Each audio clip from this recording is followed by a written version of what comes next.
even with the voices are even. Okay, cool. Well, I'm sitting here with Jade in what's your YouTube channel called, Jade? Or you got a Facebook group or Insta? I've got the lot. Jade Tornquist on YouTube, JD Raw on Instagram, and I've got 3 Facebook groups, but my major one is either Raw Vegan or Raw Vegan Fruitarians for Life. So you've been a fruit lover, travelling through Southeast Asia, and how long have we known each other for? How many years has it been? Well, I think actually... When we first meet? Well, the first time I met you, I don't even think you'd actually remember. I was walking up Mount Lofty, and then you flew past me. Yeah. And I was like, that's durianrider, I said to my friend. And you came back and you're like, this whole nod thing happening. I'm like, oh, hi. Yeah. That was the first time. What year was that, 2011 maybe? Oh, maybe 2011, Yeah, 2012. Yeah. Then I met you one time in a change room in Lorna Jane. You were in there with Freely. Oh yeah. That's what I remember that one actually. Yeah, and I was like a bit wacky. I just started... In the city? Yeah, in the city. Yeah, I remember. And I just started doing Raw to 4. Yep. And I'd just been watching your videos the night before. And then the next thing you know, I walk out the change room and you were there. I'm like, I shut the change room. I'm like, this is so weird. And then you asked me a few questions. Then I met you again at the Adelaide Vegan Festival. Okay. 2014. Yeah. Wow. Yeah. Time goes quick. Mm. So you live in Adelaide. We used to live in Adelaide. Now you're living in Vietnam. Yes. This video today is talking about asking some questions because I find it interesting as well. Because I haven't been to Vietnam yet. I'm not sure what it's like. You've been to Thailand, Chiang Mai. You came to my festival back in the day. Yep. What's it like living in Vietnam? Do you teach English there or? Yeah. I teach English there. I didn't plan to go there to teach English, but it's a great place to go if you want to teach English. Yeah. For me, it was a great opportunity to make some money and be able to still live in Southeast Asia. Yeah. My main objective living there really is because I like fruit and I like the lifestyle over there. So is it like you live in the north or the south, or what do you recommend for fruit lovers? I live in the south. Yep. All our fruit comes from the Mekong, predominantly Canto. So there's like villages down there with orchards and whatever. So that comes up, that's in the south. Where's the best spot for like vegans and fruit hippies, you reckon? You probably live where you live because of the teaching job, is that right? Or no, I got down there because I went down. It was a weird story actually, but I went down there to actually just hang out. Yeah. For a week, and I've now been there for 2.5 years. So I didn't plan to stay there. It was nothing to do with fruit, nothing to do with anything, but I can get really good fruit there. Yes. And you can get organic fruit there as well. But if you were going to really look for fruit as a fruit lover, I would suggest going down to Canto and along the Mekong, because I've been down there and that's when you're getting like tree ripe fruit. Really? Yeah. Yeah. And cost of living is cheaper down there, or? Yeah, it is, but you won't have any Westerners there. Yeah. You will be like, in the deep Vietnam. Yeah, you're in the deep Vietnam. What's that town called? Canto? Canto, like Canton, Canto. Canto. But is that near Dar Lac? Dalat. Dalat's in the middle of Vietnam. Have you been there? Yes, I have. Is that good for fruit as well? Or? No, there's a lot of produce up there, but more so you get your cold fruit and vegetables there. Like you'll get when I say your cold fruit, your cold seasonal fruit. Yeah, stone fruit. Yeah, and strawberries and... It's like Chiang Mai style. Yeah. Gotcha. But you'll get your potatoes and things like that. We get a lot of them like imported, obviously, into Vung Tau from there. Yeah. So, yeah. And so, like, how about safety? Do you think all the cities are safe in Vietnam, or what's the deal? Would you walk the street at night anywhere in Vietnam? Yeah, I walk the street at night in Vietnam. It's not as safe as Thailand, and I'll honestly say that. Thailand's probably one of the safest places I've ever been in Southeast Asia. Yeah. But, yeah, I feel safe in Vietnam. Like, I walk by myself in Vietnam at night, but I wouldn't do that in Australia. Yes, true. So, is there anywhere in Vietnam that you've been to that you wouldn't feel safe walking as a lone female? Oh, look, probably in the big cities. If you're in Ho Chi Minh, I have walked there by myself at night, but I guess I'm probably more aware because I've lived Have you had any issues in Thailand, in Vietnam? I've never ever had an issue in Vietnam. Okay. I've always felt safe, but I know in Ho Chi Minh, like there has been, before people have been mugged. Oh yeah, like pickpockets maybe. Yeah. But I believe Petty the theft. crime that happens in Vietnam, predominantly, like that kind of crime, it's more opportunistic. Yes, it's not premeditated sort of thing. Yeah, it's more opportunistic. I mean, it's a poor country. Yeah. But I don't think like there's all of a sudden like a crime wave, whereas we would have a crime wave in Australia, so to speak. Yeah. Yeah, it's like, so you'd walk around your town with your mobile phone in your hand? Or... Where I am in Vung Tau, I do all the time. In Ho Chi Minh, I'm a bit more cautious. I mean, it's a big city. It's like you're in Sydney. Yeah. And I probably wouldn't so much even in Sydney. I guess you just watch the locals, what they do. If they're holding their phone, that's probably all right. If they're not, then it's probably not either. Yeah, for sure. Yeah, okay, so safety's pretty good. Yeah. And what about compared to, say Bali? You've been to Bali a bit. Do you feel safe there, or safer in Vietnam? Oh, look, safer in Vietnam, but depends what part of Bali you are in. I mean, look, I'd be more scared in Bali because it's full of Westerners. True, that's right, me too, yeah. It's like drunk Aussies. Yeah, so I would feel Coward more punching safe people. there because of that. Yeah, for sure. Aussies love a coward punch. Oh, do they? It's crazy, man. Yeah. Things. So, I definitely feel safer in Asia than Australia. Oh, definitely. 100%. Even like road rage and stuff, it's like, I don't get it. No, there's no road rage. Yeah. The most dangerous thing I find about Asia is just you have to be paying attention because there's a lot on the road. There's chickens, there's kids, there's motorbikes coming your way. You always have to have you don't know where the bikes are coming from. Eyes forward. Yeah, always looking like.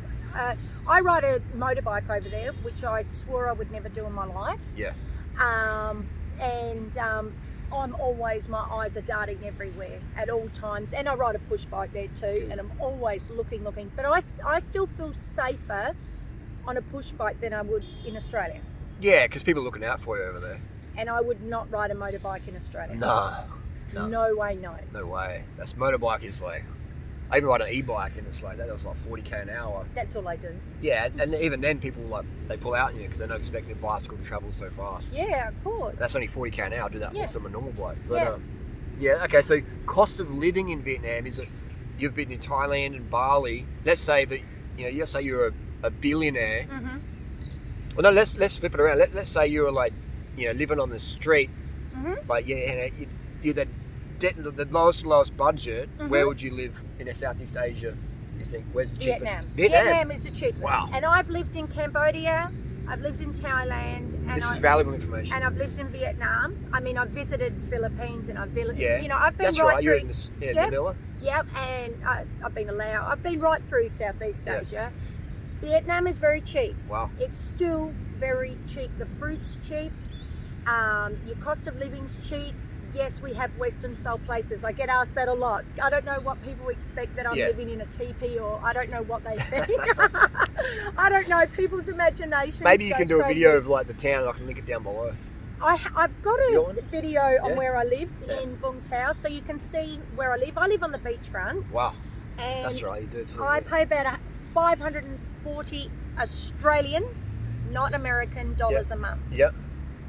So US is maybe like 400. Yeah, pretty good. That's good. So that's probably a pretty nice place. Or? It is. Yeah. It is. Look, beachfront. It's beachfront. I've got a balcony. It's pretty big. Yeah. I've got a kitchen. When you look out your balcony, what do you see? The sea. So it's beachfront. Yeah, I'm not looking at Asia. I'm just like, wow, there's the sea. The Asian beach, versus a concrete apartment block. Yeah, you know how sometimes when you live, and I've done it, and you've done it, you look out and you can just see Asia. Yeah. I don't want to. I mean, I love Asia. Yeah, I you see there. city. Yeah, but I want to. Concrete. I love it. I wake up and I'm like, water. It's good. Nature. Yeah. Asian nature versus Asian concrete. Yeah. Well, anywhere in the world, nature versus concrete is all the same, isn't it? Of course. And so you feel safe in your apartment block, like no burglaries. No, I mean, I've got security. Security in Asia. Yeah. Well, the security in Asia, it's generally two men that are asleep on a chair. Eating rice. Yeah. But there is security on my door.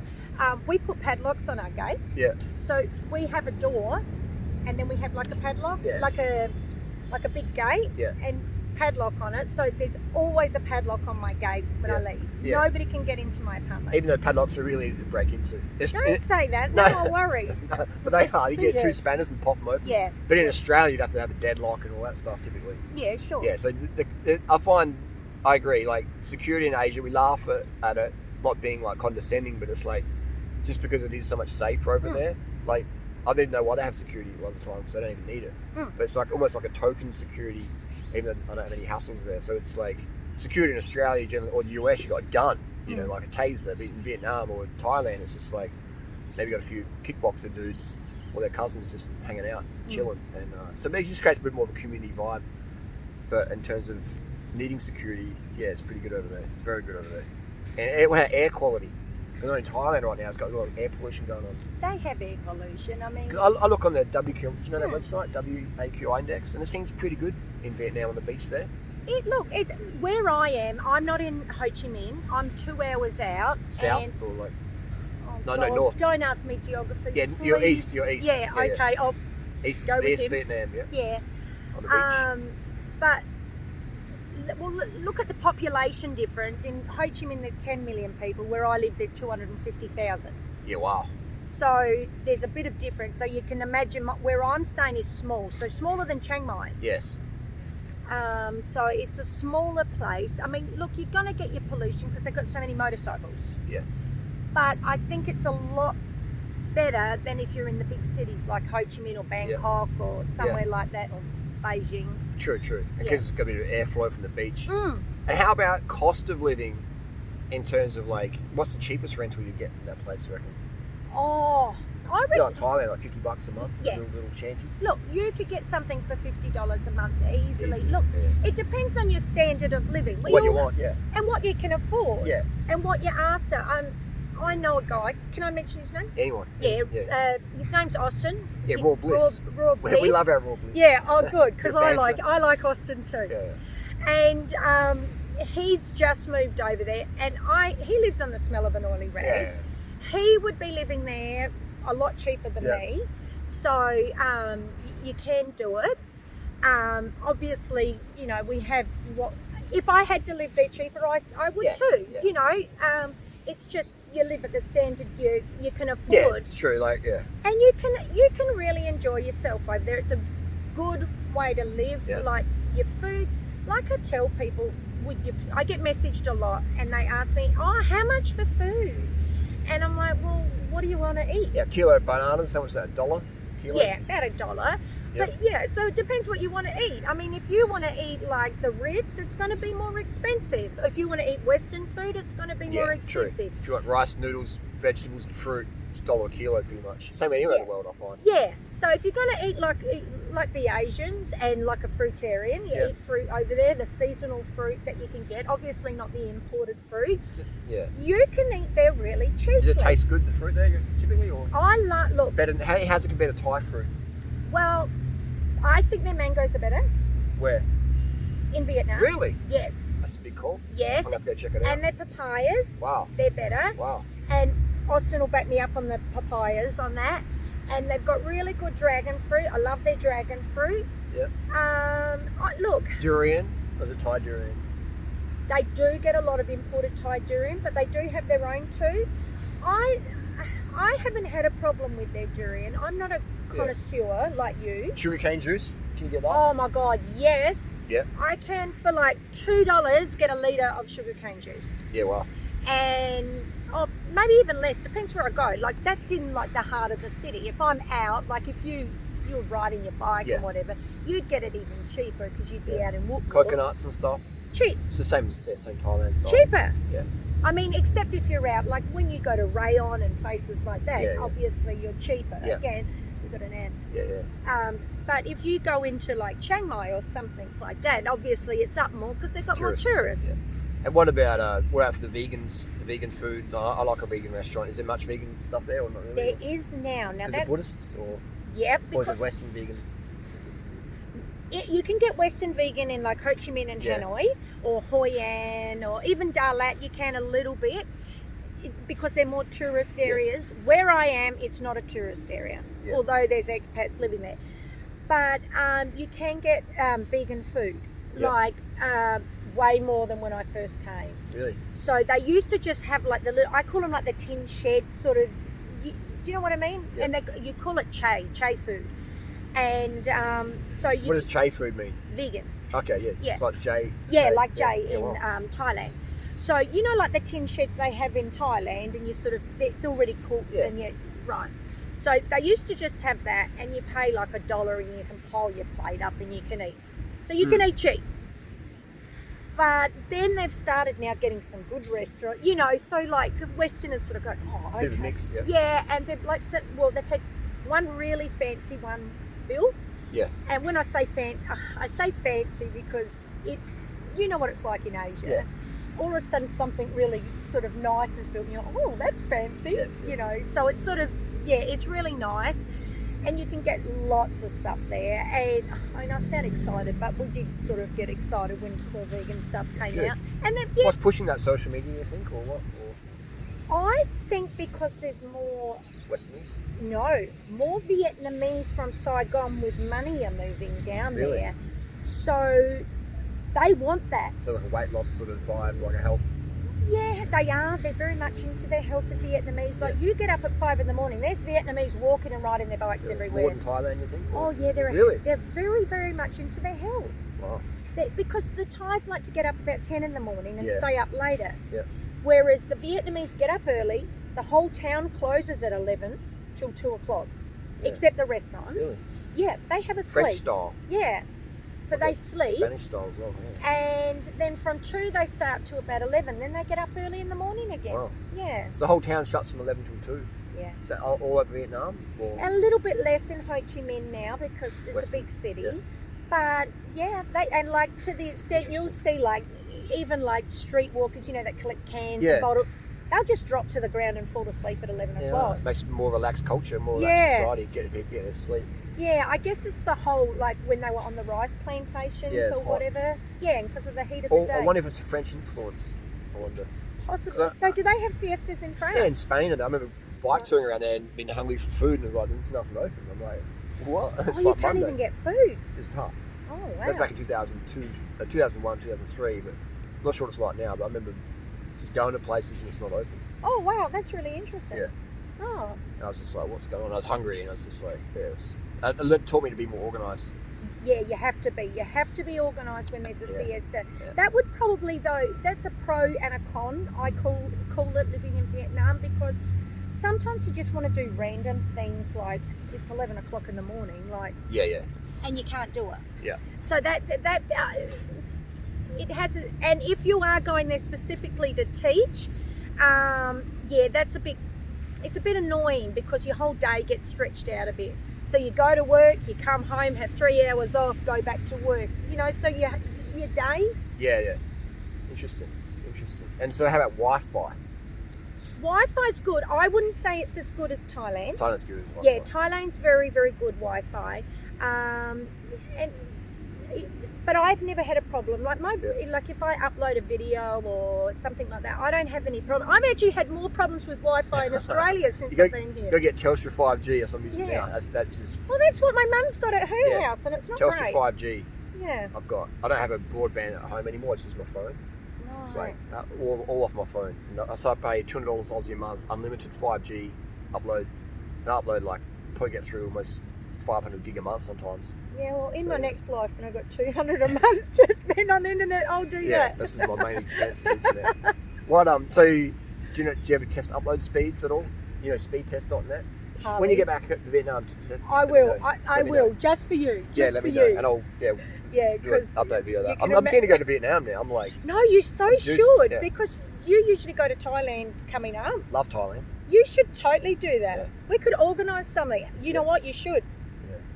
Good thing. Yeah, that's a good idea. Get your little riding crew come over. Yeah, that could be the new Thailand. Because the air pollution, even last year in Chiang Mai, it was raining, but the air pollution was full. We didn't even go up. We stayed in the south, and I was checking the index every day, and I'm like, this is insane. Like training in that heavy pollution, it's just not good for your lungs. I know, you know Jason Fonga.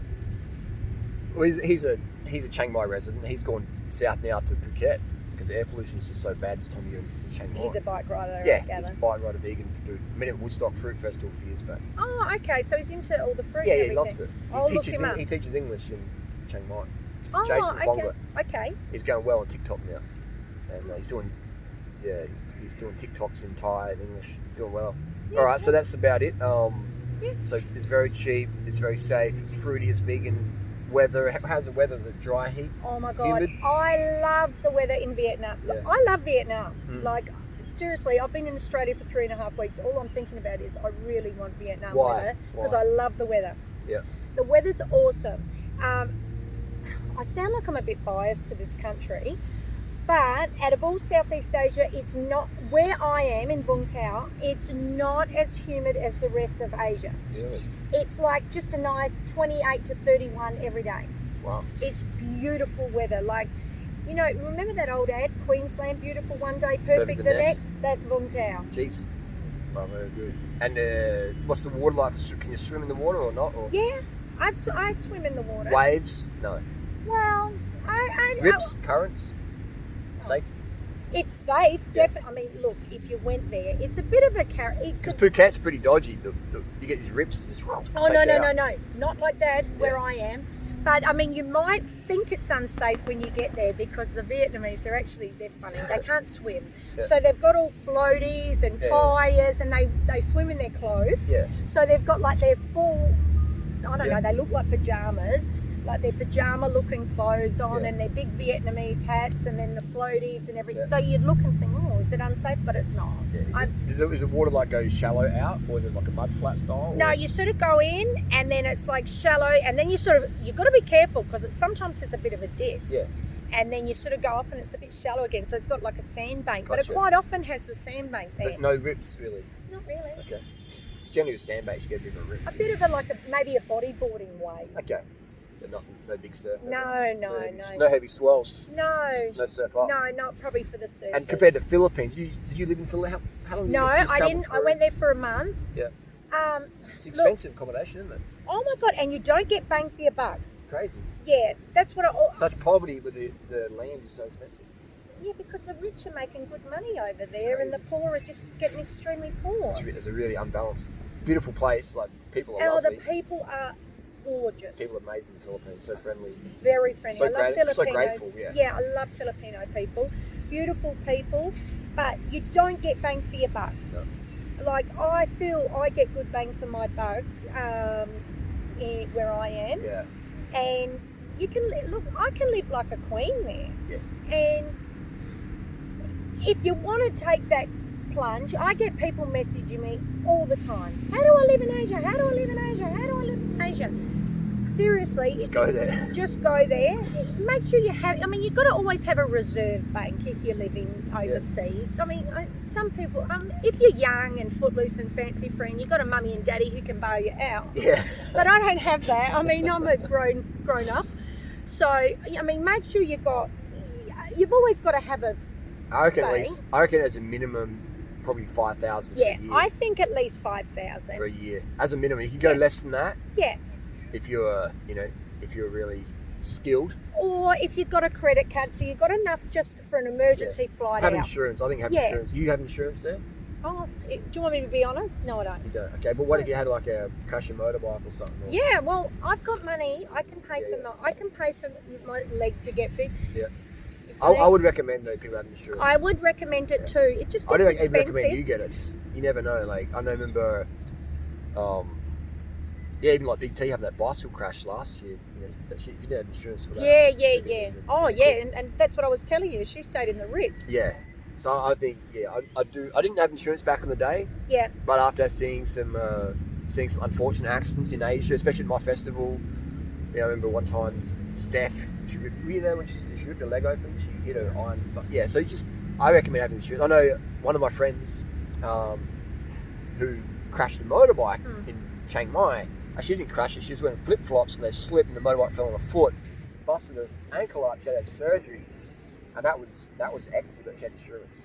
That's why I don't wear flip-flops. No flip-flops. You do not turn, just because you're in Asia, you don't need to turn into a complete Asian. No, it's banned to flip-flop. Yeah. Always run closed footwear, I recommend. Yeah, because you see them doing it. I mean, we sound like, you know, you've got to, but you do have to be safe when you're in Asia.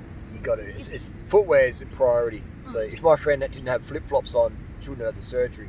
Would have been an issue. And I've seen so many injuries with flip-flops. I remember even Freely wanting to wear flip-flops, and I would cut them with scissors.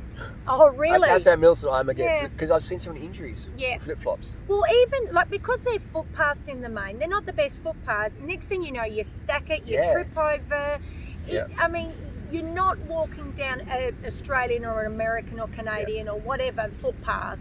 You're just not going to get there, and you're always having to duck in and out. There's motorbikes everywhere. And even then, I'm a big fan of just running shoes anytime, because you never know when you have to run or climb or fight or defend or whatever. You just never know what's going to happen. Yeah, that defending's quite often. You know what I mean? Like, you just never know what's going to happen. The dog chases you, you have to run. There's a tsunami, there's a terrorist, there's just, and I hate to be like the cynic. Devil's advocate. But I've just seen, I see on YouTube, I get these videos where there's like a tsunami or there's a building collapse or there's a car, and these people try to run and they slip from their footwear, and then they're like, then they get smashed, they get stomped by the car or wave or wild bull or whatever. So I'm a big fan of footwear, and I never let anyone with me. If someone goes traveling with me, I'm like, we're not leaving the house till we got some running shoes on, because otherwise you got no safety there. In the main, you're pretty much always on your bike anyway. Anyway, even with my cycling shoes, I choose mountain bike shoes versus road shoes. So they're still very slippery, but you got a bit better grip than a road shoe, which is just very dangerous. You're very vulnerable in a road shoe. You can't run, you can't fight. You're very, mountain bike shoe, you can run a bit better, you can defend a bit better, but still, you're still vulnerable. But okay, so footwear in, it's wow. And how about the sunburn? I don't know, a lot of English people and Aussies, myself included, gone to Asia, you get the sunburns. I don't get sunburn. Yeah. I've never worn sun cream my whole life. Don't critique me. I just wear a hat or covers or whatever. Oh, my mum, it's probably if she watches this, she'll say, she never wears it. But I've never worn it in my life. I don't get burned. So, look, if you've got really white skin or you're prone to sunburn or whatever, of course, slip, slop, slap, do your whole just thing. Just wide brim hat. I know I was talking to Freddie Lonsdale the other day. Oh, yes, I watched that interview. I saw a picture on Instagram. He's like, he had no shirt on. He's on the beach in Koh Phangan. And I'm like, dude, cover up. Especially because he's in England and he's got that white English skin. He's just landed next day. Yeah. And that's a mistake I've made. A lot of people make. And so I'm daddy durianrider. I said, get a hat and a long sleeve shirt.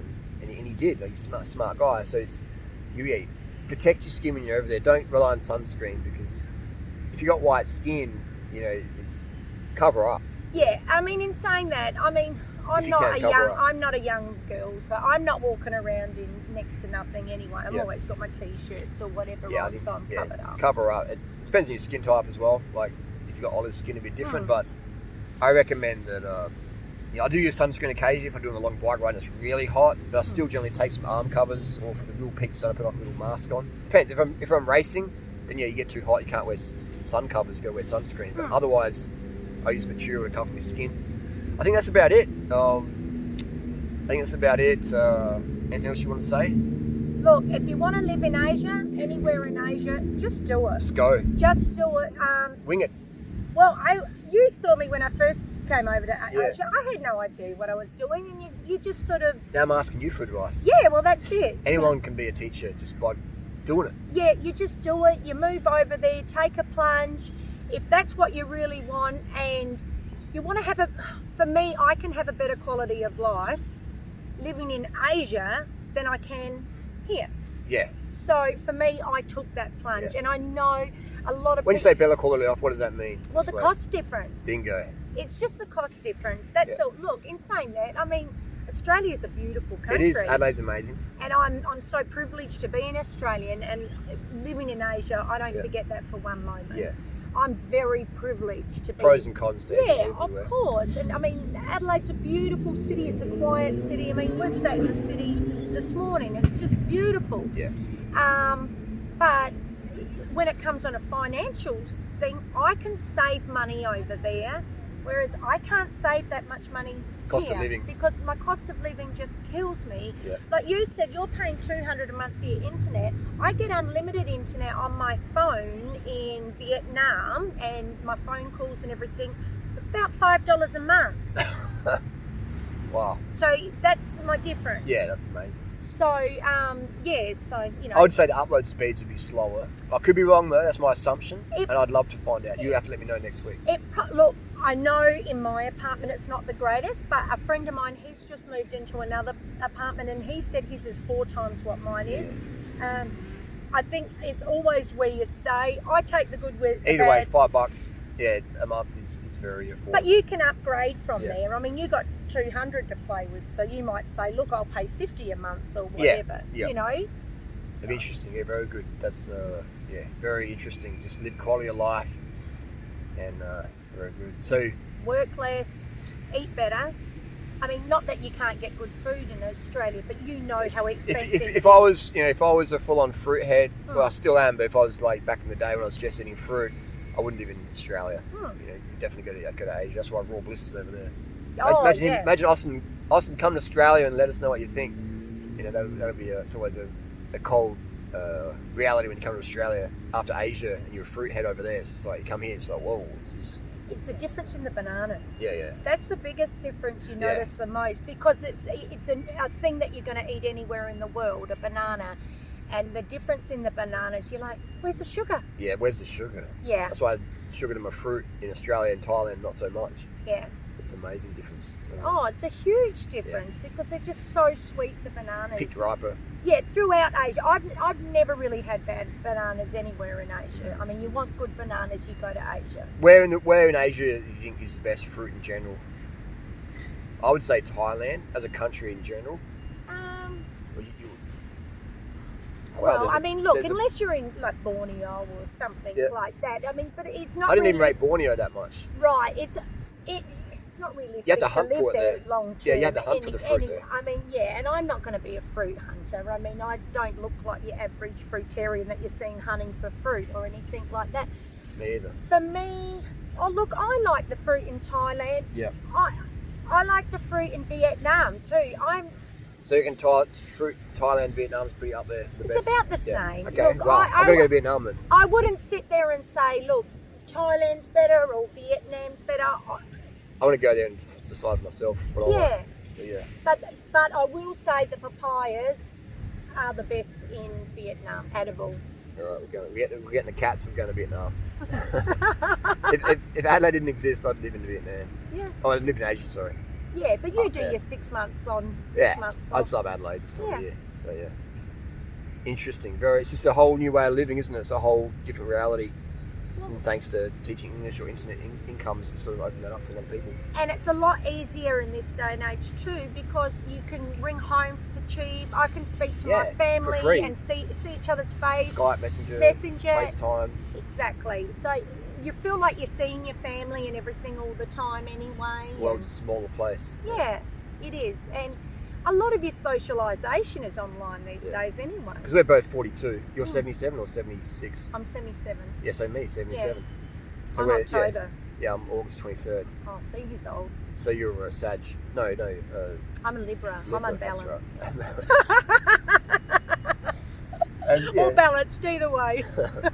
So yeah, I guess we've sort of, our generation is like, we've grown up seeing these changes. Oh, for sure. Our kids or whoever, friends or whatever, 20-year-olds.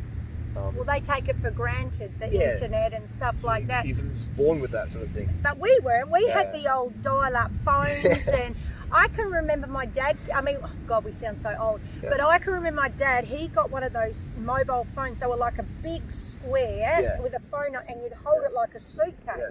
It's like, wow.